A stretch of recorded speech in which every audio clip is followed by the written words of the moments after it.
Hello दोस्तों, स्वागत है आप सभी का Arno shorthand and typing institute में। Daily dictation start. 80 शब्द प्रति मिनट। उससे पहले हम कहना चाहेंगे जिन छात्रों ने अभी तक हमारे चैनल को सब्सक्राइब नहीं किया वो चैनल को सब्सक्राइब कर लें ताकि हमारी वीडियो ज़्यादा से ज़्यादा आप तक पहुंच पाए। और नीचे डिस्क्रिप्शन में टेलीग्राम का लिंक दिया हुआ है, आप उसको भी ज्वाइन कर सकते हैं। रेडी हैं? स्टार्ट। 80 शब्द प्रति मिनट। पश्चिम एशिया में संघर्ष से उपजे बहुस्तरीय वैश्विक संकट के बीच देश के वस्तु एवं सेवा कर जीएसटी संग्रह में खासी बढ़ोतरी अर्थव्यवस्था की गति को बनाए रखने के लिए निश्चित रूप से संबल प्रदान करेगी।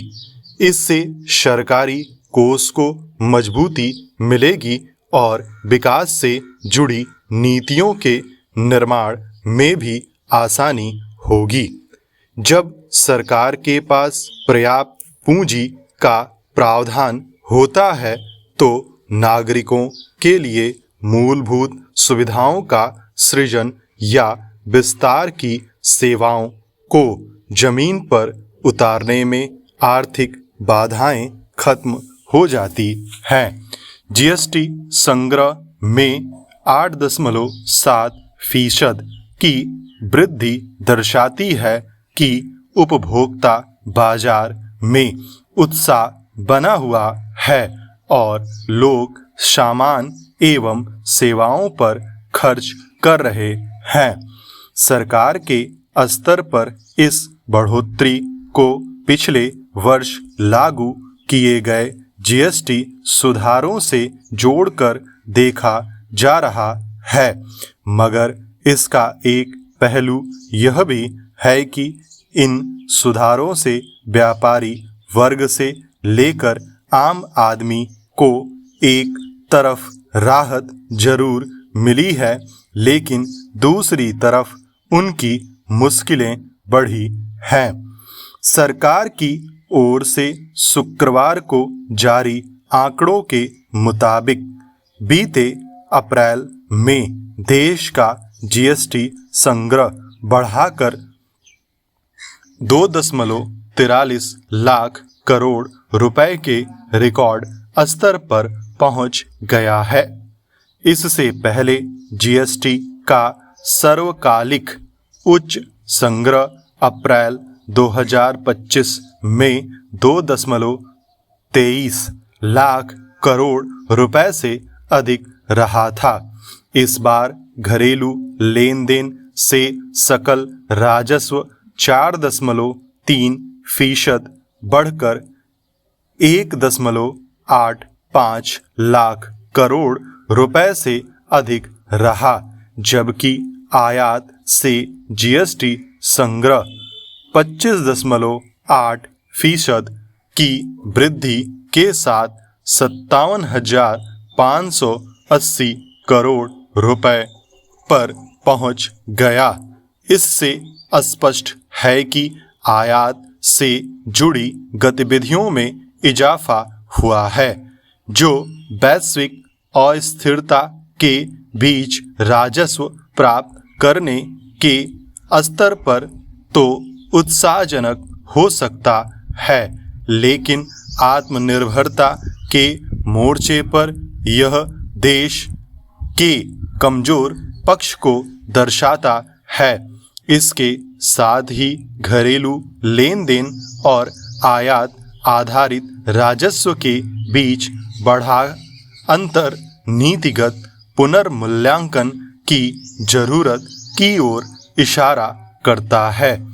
ऐसे में जरूरी है कि मेक इन इंडिया अभियान को वैश्विक आपूर्ति श्रृंखला में बदलावों के अनुरूप मजबूत करने के व्यापक स्तर पर प्रयास किए जाएं। घरेलू लेन देन के मोर्चे पर राजस्व संग्रह की बात की जाए तो सितंबर 2025 से लागू हुए जीएसटी सुधारों के तहत करीब 375 वस्तुओं पर कर दरें कम हो गई थीं और 4 श्रेणियों को मिलाकर 5 एवं 18% की 2 श्रेणियां रखी गई थीं। सरकार का दावा है कि इन सुधारों का मकसद वस्तुओं की कीमतों में कमी लाना, खपत बढ़ाना और बाजार में मांग को विस्तार देना है। मगर सरकार के इस कदम से वस्तुओं की कीमतें कम होती नजर नहीं आ रही हैं और छोटे कारोबारी भी इसे राहत कम और परेशानी ज़्यादा मान रहे हैं। इस परेशानी का मूल कारण कच्चे माल एवं सेवाओं तथा तैयार माल की कर दरों के बीच का भारी अंतर है।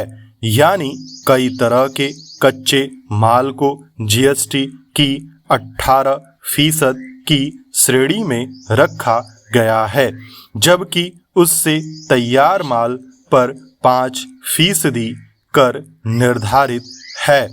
हालांकि अतिरिक्त कर को सरकार से वापस लेने का प्रावधान है, लेकिन जमीनी हकीकत यह है कि लंबी और जटिल कागजी कार्रवाई के कारण इसमें महीनों लग जाते हैं। इसका असर आम आदमी की जेब पर भी पड़ता है। यह सही है कि राजस्व अर्जित करने के स्रोत में कर प्रणाली का महत्वपूर्ण योगदान है, लेकिन यह देखना भी सरकार का